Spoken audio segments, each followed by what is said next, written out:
next section is expansions and variations. Good news and bad news. Expansions, variations. The accounting officer, accounting authority may, in accordance with this paragraph, expand a contract by increasing the scope of work or vary a contract by changing the scope of work. And I think they're trying to explain here what they mean by an expansion and a variation. Expand a contract by increasing and vary a contract by changing. And then it goes into describing if an expansion or variation in the scope of work requires an extension in the period of the contract, the motivation must distinguish between the change in the scope of work and the period for which the contract is extended. No real issues, but this is certainly clarifying an issue that was raised previously where it was not always clear whether the expansion of just the time frame without changing scope of work or changing the finances of the contract would need to be considered. So there we are. If you participate in a transversal contract, you may not expand or vary the transversal contract, but may request a relevant Treasury to expand or vary the contract. That's fine. A little bit of a comment there on transversal contracts. And then the big one. If a contract for construction,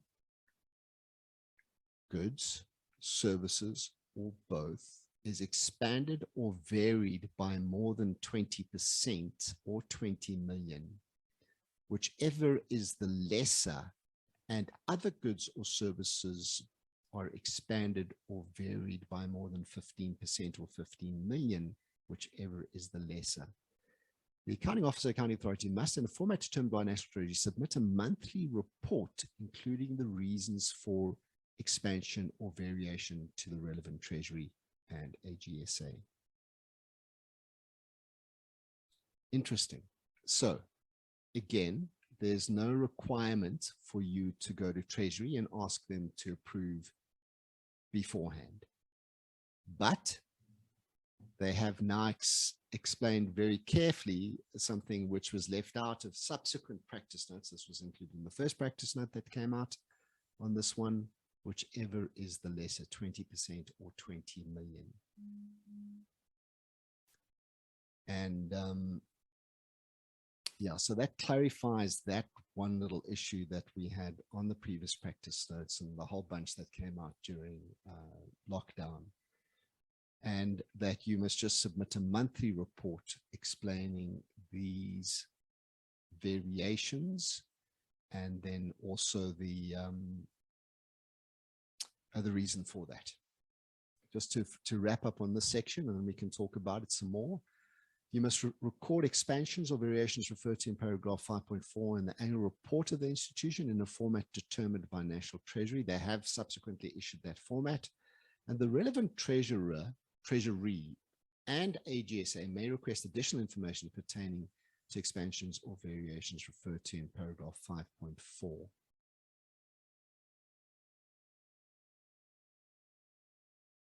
Any comments? I see there's a question that, Sonele, you go ahead. Welcome, Sonele. Morning, colleagues. How are you? Good, good. How are you doing? KZN okay? Not bad. Yeah, we're doing very well. Thanks. You sound very far. I'm not sure whether it's my network or your volume is quite low. Thank you. Let me check on my side if there's something I can change. Sure. Go ahead. Yeah. My worry is with this section of expansion and variation, I foresee quite a lot of abuse. But abuse. Or did you say use? Abuse. Abuse. Mm. Yeah, I foresee quite a lot of abuse, but I would appreciate the comments from the colleagues around this one. If you are able to vary a contract or increase the scope or change the scope, what's stopping you from awarding a 1-year contract or just to achieve a particular threshold and subsequently once you have awarded probably that person that you wish to award, and subsequently extend, vary, and do all sorts of things that are provided for by this instruction just to increase the budget. And yeah, actually trying to make sure that whatever service provided that you are in cahoots with benefits immensely from that particular project. What's stopping the abuse using these provisions? I just want to deposit that to the colleagues, and then I would appreciate the comment. Thanks. So you're saying that there is nothing here necessarily stopping an organ of state from going ahead and saying he has a 1-year contract, and then they extend that forever every year and just report it in their annual report. And you think that might be one of the abuse issues? Well, let's see. Ron, you've got a comment, and then we'll go to Lungisi.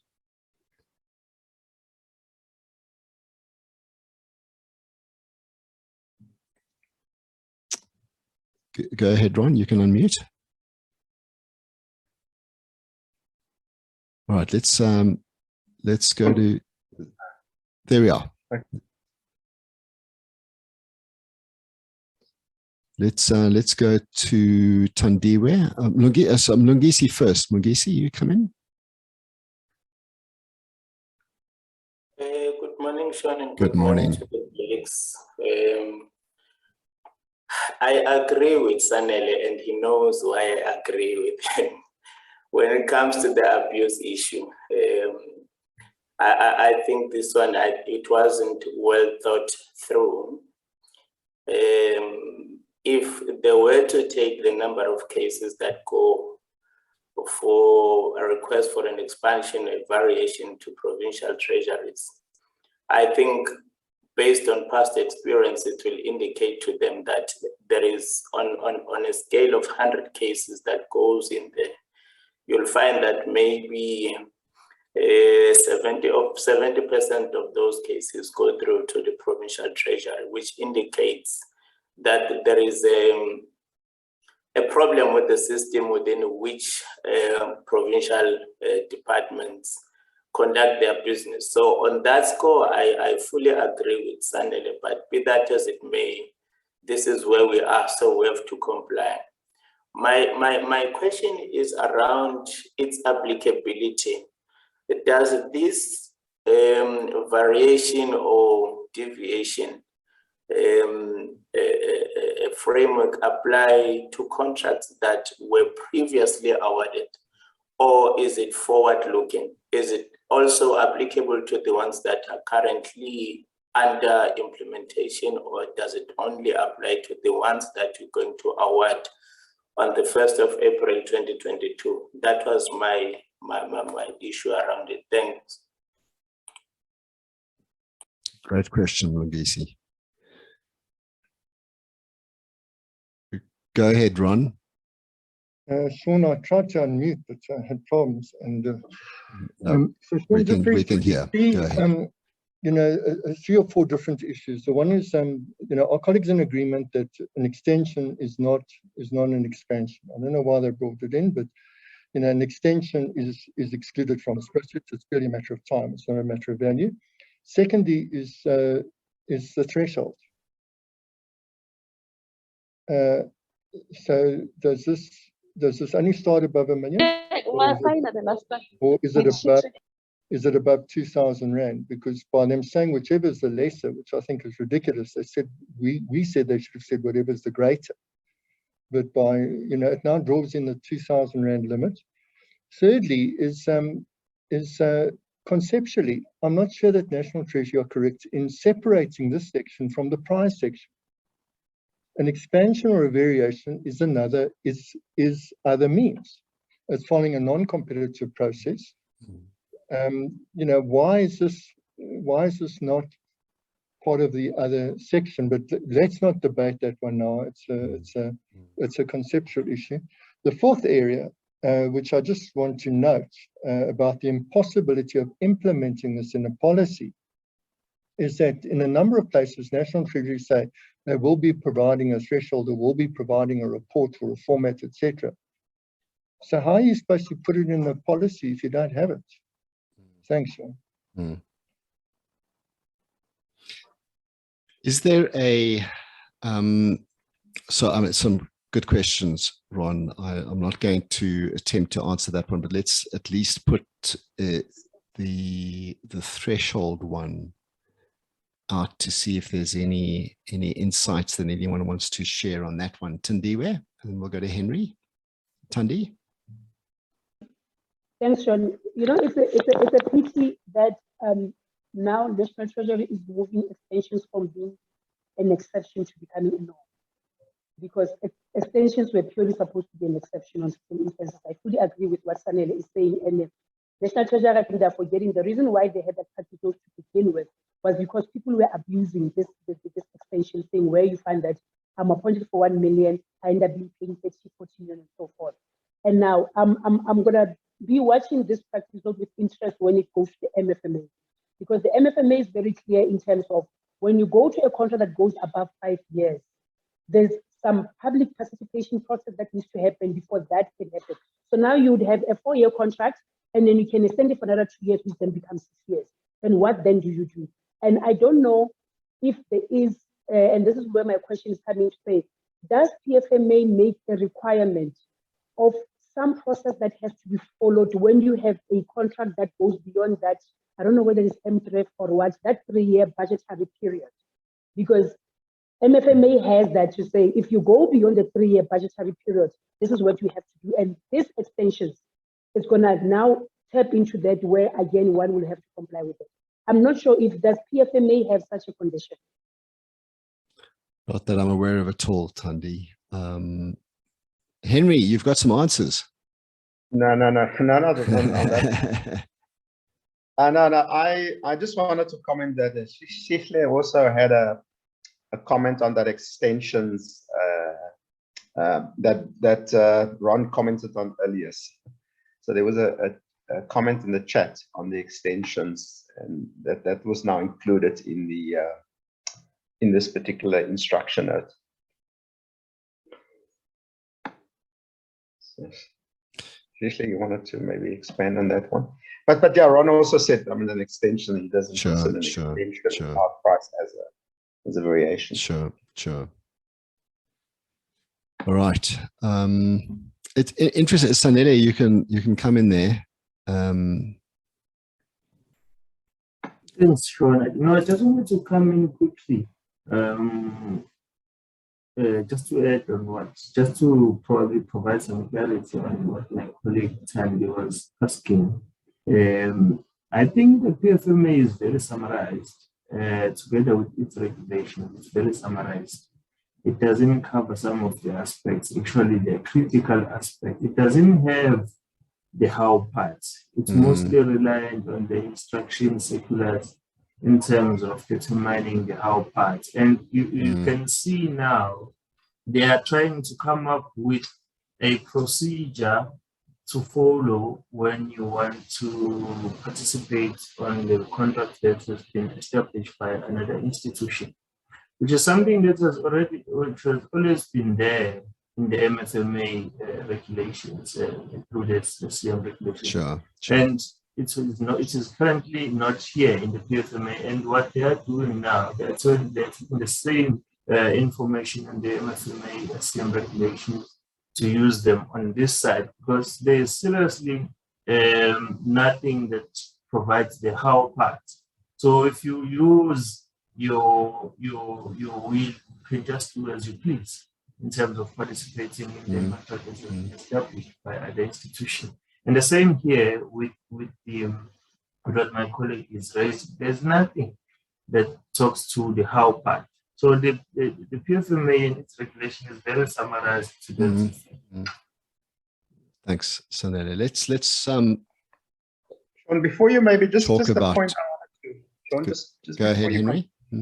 Just a point I wanted to raise. I mean, on this, I mean, yeah, it's open for abuse. I think there's a little bit of protection for, let's say, non-Schedule 2, Schedule 3B and 3Ds, in the sense that you know, that circular for the BAC obviously gave a mandate for the BAC to consider contract variations. So there's a little bit of, and I want to say, a little bit of protection, if you like, there, provided, you know, obviously the BAC do their job properly. But obviously there's nothing like that for Schedule 2's 3Bs and 3Ds, because it doesn't necessarily say that, you know, that they need to, or BAC approve that, but the adjudication committees. So just thanks, Henry. This is a really weird situation. The last SCOPA meeting where National Treasury presented on the issue that they have with expansions, they complained that when an organ of state applies to them and asks for approval on an expansion, they don't necessarily listen to them. And SCOPA issued a press statement afterwards saying something needs to be done about the regulations.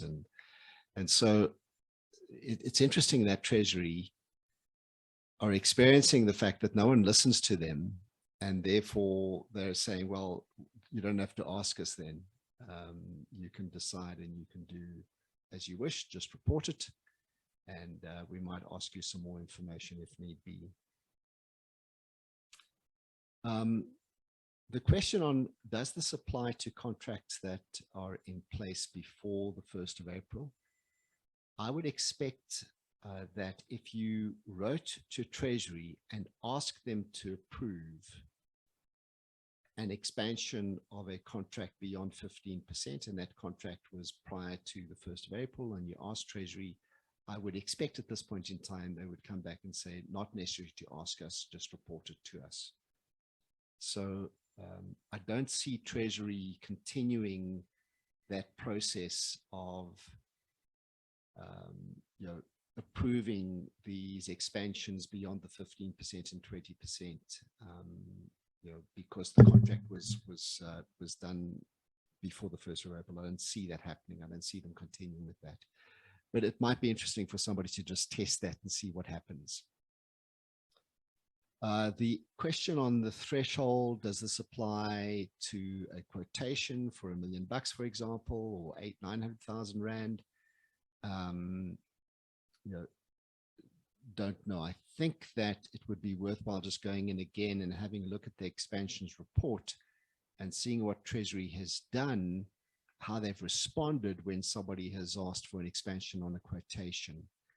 And that might give us a precedent in terms of that one. But I'll certainly go in and have a look. I thought that when I last looked at Treasury's report on that one, and that they did say it's within the organs of state's discretion or mandate, but I'd need to look at that one again.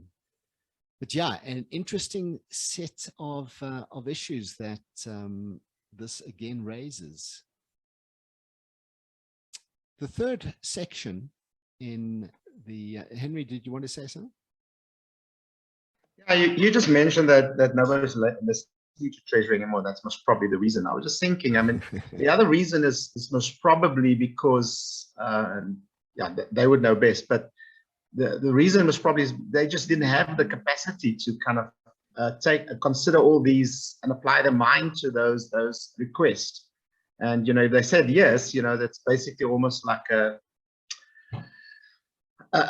if it was kind of applied incorrectly, yeah, then it's kind of also their responsibility. And that just became that responsibility became too for them, and they then decided, let's just. And then there was an appeals process that started, and organs of state would then appeal the initial decision and ask them to reconsider. And yeah. Sikle, you wanted to say something?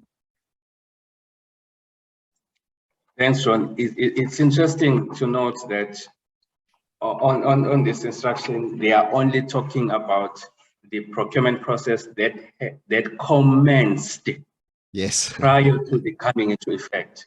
Yeah. Now, it doesn't talk about the process that has already been concluded. I mean, now there's a contract, a 3-year contract, it's already concluded process, even though the contract is still active. Yeah. But the process is now concluded. They don't say anything. Then it comes back to what you're asking now, to saying now that should you now want to do a variation or an expansion, will they consider it on those bases? Because now they are talking about if you have started the process before this, so what about those that have already been concluded and are now active or moving forward? And I say that this instruction, I think it has been haphazardly done because, you know, just like I mentioned here, what mostly I've noted or I've learned in the past with the prescripts and even the court rulings is what is written in the policy or in that particular prescript. Now, if you look at it, it's interesting that when we talk about deviations, you were referring back to the regulations, which were saying the accounting officer. And now they're taking it back to that accounting officer, which was originally there, instead of them saying it must come in, because they see now there is nowhere where it says they have the power, because it has been argued that they are now taking that power, which is entrenched by UPFMA section 38 and 51 to the accounting officers. Now they are taking that power to themselves. So now they've seen that this also, it may not have been challenged by any court ruling as such, but they are now trying to sort of, I would say, correct these things that they've done in the past by putting this instruction note without necessarily applying the minds, because really they didn't take much time to apply the minds into putting together this instruction note. And that is why such things are coming up, where you're saying now you report into a policy something that's 2,500 and it's a deviation or it's a variation or anything of that nature. So yeah, I think that's my thought. Thanks.